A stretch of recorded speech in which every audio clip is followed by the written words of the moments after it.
আসসালামু আলাইকুম, কেমন আছেন সবাই? আশা করি সবাই ভালো আছেন। আমি তানভীর, আপনাদের সবাইকে স্বাগত জানাচ্ছি আমাদের তানভীর গ্রাফিক্স ইউটিউব চ্যানেলে আজকের ভিডিওতে। তো চলুন শুরু করা যাক আমাদের আজকের পর্ব।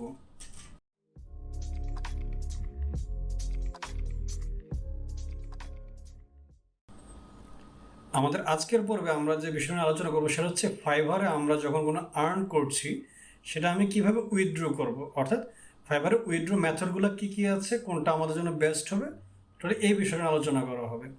তো ফাইবারে যদি আমরা উইথড্র অপশনে আসি, আপনি ফাইবারে আপনার যে ড্যাশবোর্ড সেখানে যদি আর্নিংসে চলে যান, আর্নিংস থেকে আপনি উইথড্রোতে তিনটা অপশন পাবেন: PayPal account, bank transfer, fibre revenue card. তো এই তিনটা মাধ্যমে আপনি চাইলে আপনার যে আর্নিংটা আছে সেটা উইথড্র করতে পারেন। তো পেপ্যালের ক্ষেত্রে অ্যামাউন্ট দেখাচ্ছে, আচ্ছা এখানে দেখানি, বাট পেপ্যালে $1 খুব সম্ভবত উইথড্র করা যায়, যেটা আসলে আমাদের প্রয়োজন হয় না।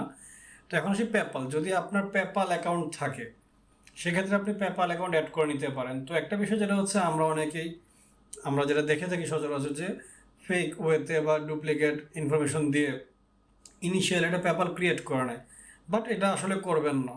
তার কারণটা হচ্ছে আপনার পেপ্যাল কোনো না কোনো একদিন ভেরিফাইড চাবে, যদি আপনি ভেরিফাইড করতে না পারেন আপনার পেপ্যাল অ্যাকাউন্ট ক্লোজ হয়ে যাবে। দেখে যে আপনি ফাইবারতে যে ডলারগুলো পাঠিয়েছেন সেটা আর তুলতে পারছেন না। আর যদি পেপ্যাল আপনার কোনো রিলেটিভের বা কোনো ফ্রেন্ডের ক্ষেত্রে যে বাহিরে থাকে, পসিবল যে যখন ভেরিফাইড দরকার তখন সে করে দিতে পারবে ভেরিফিকেশন, দেন আপনি ইউজ করতে পারেন। বাট আমার কথা হচ্ছে যে ভাই, এত কষ্ট করার আমাদের দরকার নেই ভাই। পেপ্যাল আমাকে এমন আমার কিছু সুবিধা দিচ্ছে না, আমাকে পেপ্যালের মাধ্যমে তুলতে হবে। আমার তো আরও অপশন আছে দুটো। সেকেন্ড অপশন হচ্ছে ব্যাঙ্ক ট্রান্সফার। ব্যাঙ্ক ট্রান্সফারে যদি আপনি অ্যাকাউন্ট একদম নতুন হয়ে থাকে ক্লিক করলে দুইটা অপশন পাবেন, একটা হচ্ছে পেওনিয়ার আর হচ্ছে ফাইবার রেফারেন্সের পেওনিয়ার। যদি আপনার পেওনিয়ার আগে থেকে ক্রিয়েট করা থাকে তো সেক্ষেত্রে আপনি পেওনিয়ার সেটা অ্যাড করে নিতে পারেন, কোনো প্রবলেম নেই। তখন সেখানে আপনার ওই পেওনিয়ার অ্যাকাউন্টে যখন উইথড্র দিবেন চলে যাবে। এটা মিনিমাম $30 উইথড্র দেওয়া যায়, বা অনেক সময় ফাইবার চেঞ্জ করে, এখন আপাতত 30-তে আছে, এটা $30 আপনার পেওনিয়ার অ্যাকাউন্টে চলে যাবে, সেখান থেকে আপনি আপনার ব্যাংকে ট্রান্সফার করে নিতে পারবেন। আর আরেকটা যেটা হচ্ছে ফাইবার রেফারেন্স পেওনিয়ার, যেটা অ্যাকাউন্টটা ক্রিয়েট করা, যদি আপনি সেটা করেন তো সেক্ষেত্রে একটা এক্সট্রা সুবিধা আছে। আপনি যদি ফাইবার থেকে উইথড্র দেন সেটা সরাসরি আপনার ব্যাংকে চলে যাবে, অর্থাৎ আপনাকে পেওনিয়ার থেকে আলাদা করে উইথড্র দিতে হবে না। কিন্তু সেক্ষেত্রে একটা চার্জ আছে, সেক্ষেত্রে ফাইবার আপনার প্রতি ট্রানজ্যাকশনে $3 করে চার্জ করবে যদি আপনি সরাসরি ব্যাংকে নিতে চান। তো সেক্ষেত্রে আপনার এটা বোঝার বিষয়, বা আপনার পছন্দ যেটা হয়। কারণ আপনার যদি আগে থেকে পেওনিয়ার করা থাকে তাহলে তার প্রবলেম নেই, আর যদি ফাইবারের রেফারেন্সে পেওনিয়ার করেন সেক্ষেত্রে এই সুবিধাটা পাবেন, চাইলে আপনি সুবিধাটা নিতে পারেন।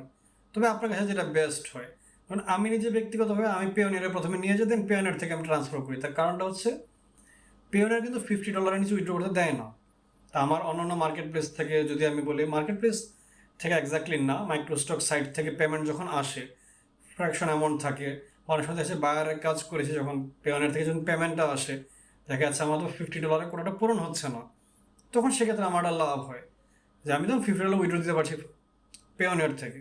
তো যার কারণে আমি এই মেথডটা ফলো করি। আপনারা যে কোনো মেথড ফলো করতে পারেন, যেটা আপনার সুবিধা হবে। তবে একটা বিষয় কি, যদি আপনার আর্নিং যদি আপনার ভালো থাকে সেক্ষেত্রে $3 কিন্তু আপনার গায়ে বাঁধবে না, যে না আমার একটা আমি 200, 300, $400 উইথড্র দিচ্ছি, আমার $3 কিন্তু প্রবলেম করতেছে না। বাট আপনার যদি ভাই আর্নিং মিনিমাল হয়, যে না আমি $50 আর্ন উইথড্র দিচ্ছি, বা আমি হয়তো বা $60 উইথড্র দিচ্ছি, বা 30-40, যেহেতু এদের অপশন আছে $30 বা $40, তখন ভাই $3 আপনার হয়তো বা গায়ে লাগলেও লাগতে পারে। তো এটা আসলে সম্পূর্ণ ডিপেন্ড করছে আপনার উপরে, যে আপনি আসলে কোন মেথড ইউজ করবেন। তবে এখানে কোনো প্রবলেম নেই। এখন আরেকটা বিষয় নিয়ে একটা ভ্রান্ত ধারণা আমরা বলতে পারি। আমরা জানি যে মার্কেট প্লেসে ফাইবার অ্যাকাউন্ট আমাদের আসলেই, আমাদের ক্ষেত্রে যে প্রবলেমটা যেটা হয় আপনার, যে ফাইবারের অ্যাকাউন্ট অনেকেই বলে যে অনেক কারণেই ফাইবার অ্যাকাউন্ট ডিসেবল হয়ে গেছে, কারণ ফাইবারের নিয়ম বা রুলস আসলেই যথেষ্ট কঠিন। তবে আপনি যদি সঠিক নিয়মটা জানেন, মেনে চলেন, আপনার জন্য কঠিন হবে না। তো এখন অনেকে বলে যে একবার যে পায়োনিয়ার অ্যাকাউন্ট অ্যাড করা হয়েছে, ওটা যদি দ্বিতীয়বার আবার পায়োনিয়ার অ্যাকাউন্ট কোনো ফাইবার অ্যাকাউন্টে অ্যাড করার চেষ্টা করা হয় তাহলে দুইটা আইডি শেষ বা নতুন আইডিটা শেষ। আসলে এই কথাটা সঠিক না, এটা একটা সঠিক প্রসেস আছে। এখন মনে করেন আপনি আপনার আগের অ্যাকাউন্টটা ডিলিট করে দিবেন, নতুন অ্যাকাউন্ট ক্রিয়েট করবেন, তো সেক্ষেত্রে আপনি ফাইবার সাপোর্টে কথা বলে আপনার সেই পেওনিয়ারটা আপনার ফাইবার অ্যাকাউন্ট থেকে রিমুভ করে নিতে পারবেন। তখন আপনি নতুন যে ফাইবার অ্যাকাউন্ট ওপেন করবেন সেখানে আপনি ওই পেওনিয়ার যে আপনার অ্যাকাউন্টটা আছে সেটা অ্যাড করে নেবেন, কোনো প্রবলেম হবে না। দ্বিতীয়ত, যদি আপনার এমন হয় যে না আমার অ্যাকাউন্টটা ডিসেবল হয়ে গিয়েছিল বা আমি ডিলিট করেছি আমার, তো সেক্ষেত্রে তো আমি তো রিমুভ করার অপশন পাইনি। আপনি যখন নতুন অ্যাকাউন্ট ক্রিয়েট করছেন তখন আপনি যদি সাপোর্টে যদি কথা বলে নেন কাস্টমার সাপোর্টে, যে না আমার তো এই পেওনের অ্যাকাউন্টটা আগে অ্যাড করা ছিল, যে অ্যাকাউন্ট আমি ক্লোজ করে দিয়েছি, তো সেক্ষেত্রে আমি কিন্তু ক্লোজ অ্যাকাউন্টের কথা বলছি, ফাইবার থেকে যেটা ডিসেবল করে দিয়েছে সেই অ্যাকাউন্টের কথা বলছি না। কারণ যেটা ডিসেবল করে দিয়েছে সেক্ষেত্রে আবার নতুন ওপেন করতে হয়তো উইন্ডোজ দিয়ে আপনি ওপেন করে নিচ্ছেন অ্যাকাউন্ট, বাট পিওনিয়ারের সেই বিষয়টা আসলে ক্লিয়ার না, তখন হচ্ছে ফাইবার আপনার এই অ্যাকাউন্টে প্রবলেম করতে পারে যেটা আপনি ক্লোজ করে দিয়েছেন।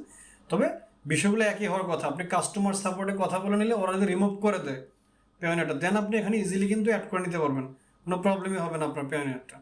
লাস্ট অপশন হচ্ছে ফাইবার রেভিনিউ কার্ড, এটা মিনিমাম উইড্রো $30। ফাইবার রেভিনিউ কার্ডের জন্য যদি আপনি অ্যাপ্লাই করেন তো সেক্ষেত্রে ফাইবার আপনাকে একটা কার্ড দিবে যেটা এটিএম কার্ড। তো আপনার যে আর্নিংসটা থাকবে সেই আর্নিংটা আপনার সেই কার্ডে জমা হবে। আপনি যখন যে এটিএম বুথগুলো সাপোর্ট করে ইন্টারন্যাশনাল কারেন্সি, সেই বুথে আপনি যদি এটিএম কার্ডটা যদি এন্টার করেন সেক্ষেত্রে আপনি ডলারে দেখতে পারবেন, বাট আপনি যখন উইথড্র দিবেন সেটা কারেন্সি টাকাতে কনভার্ট হয়ে আপনার উইথড্রটা হয়ে যাবে। তো এই হচ্ছে মূল তিনটা বিষয়। তবে এখান থেকে সবচেয়ে বেস্ট অপশন হচ্ছে পেওনিয়ারটা ইউজ করা, অর্থাৎ এই যে ব্যাঙ্ক ট্রান্সফার যে সিস্টেমটা, এর দুইটা মেথড আছে, এটা আপনার জন্য বেস্ট হবে। কারণ পেপ্যাল আপনি নিজের নামে করতে পারতেছেন না, যেহেতু পসিবল না, বাংলাদেশ থেকে অ্যালাউ করছে না। আর ফাইবার রেভিনিউ কার্ড আপনি খামাখাটা কার্ড নিচ্ছেন, এটিএম বুথের কথাই বলি, বা অনেক ক্ষেত্রে হচ্ছে ফাইবারের কার্ডের চার্জও থাকতে পারে, আর আপনার তো প্রয়োজন হচ্ছে না এক্স্যাক্টলি। তো যার কারণে তারপরে যদি আপনার যদি প্রয়োজন মনে আপনি নিতে পারেন, সেটা আমার কোনো আহামরি বিষয় না যে আপনি কেন নেবেন না, আপনার যদি প্রয়োজন মনে আপনি অবশ্যই নেবেন। এই টোটাল তিনটা মেথডের ফলো করে আপনি কিন্তু ফাইবার থেকে যে আপনার আর্নিংটা আছে সেটা আপনি উইথড্র করতে পারবেন। তো আশা করি আমাদের আজকে ভিডিওতে যে বিষয়গুলো বলা হয়েছে আপনারা খুব সহজে বুঝতে পেরেছেন। তারপরে যদি আমাদের এই ভিডিও সম্পর্কে আপনাদের কোনো মতামত, প্রশ্ন বা জিজ্ঞাসা থাকে অবশ্যই কমেন্ট বক্সে জানাবেন।